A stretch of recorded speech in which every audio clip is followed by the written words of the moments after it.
Hey guys, welcome to Why Shy Why for this week. Thanks for joining me. Today I want to talk about expanding your team. I had recently a tech entrepreneur come to me and say, Shy, what do we do when I add my second hire, my second developer? And I thought that was a really interesting question because, well, I've been through that process a couple of times, but this particular person wasn't necessarily technical, and so I found that one of the most challenging aspects of going to a second developer was quite technical, and then later on I realized that it wasn't actually. But anyway, what I want to give you guys today is some food for thought, just a couple of questions rather than answers. I know Why Shy Why is about helping people in the community with answers to problems, but today I want to get you guys just thinking.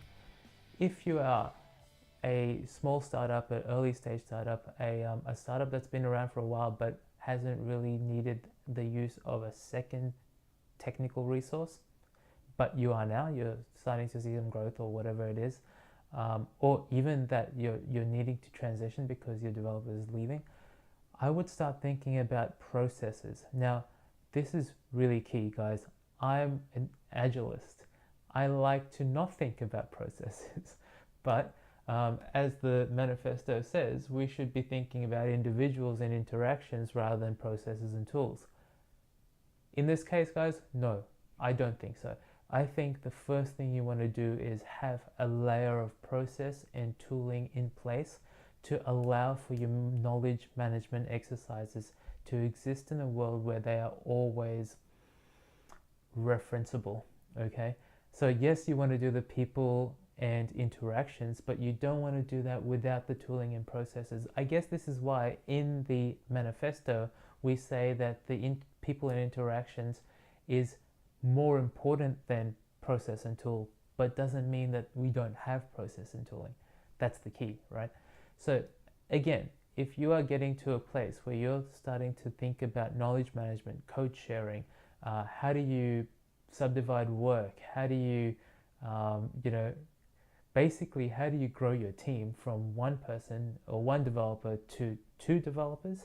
You want to start thinking about knowledge management. That's the big one. Knowledge management is just a fancy way of talking about how to communicate across time.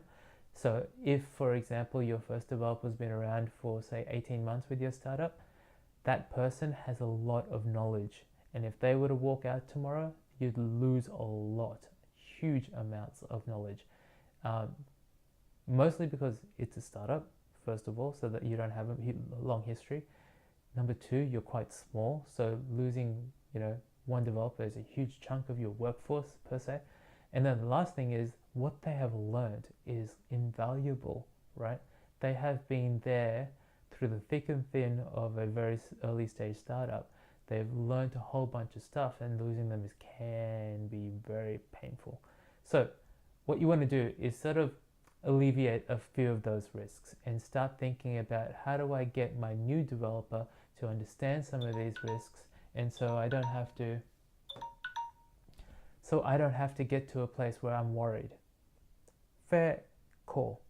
Here's my big question to you. When you are bringing on your second developer, start thinking about what are the skills you want this person to have that are not technical. What are the skills that this person must have to be a conduit to the information that's going to bombard them pretty much day one after they start? That's the key here, guys. You need someone who's going to be able to take on a whole lot of information and not necessarily intellectually remember it, but at least be in a place where they're open to it, right? Because you have key learnings in your startup and you don't want to lose them. And those key learnings will be quite confusing to those that haven't been in a startup world, or have been but not in your specific startup, because you'll have key learnings just for your particular startup. So think about it this way. If I were to bring in a second developer, say today,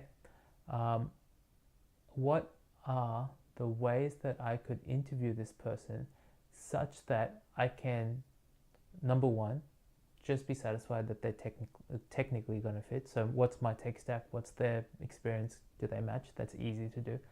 Number two, the key one today is how do they handle information? How do they handle management of knowledge? How do they handle communication with other developers? How do they work in a team? And then the last thing I think is important, but a topic for later on, is what are the values and what are the visions and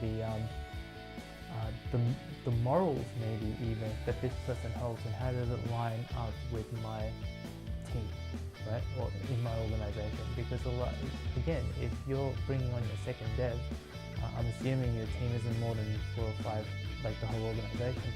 So a second dev is going to make lots of ripples in that organization.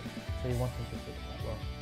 Alright guys, that's it. Food for thought for today. We'll leave it at that, and I'll catch you next time.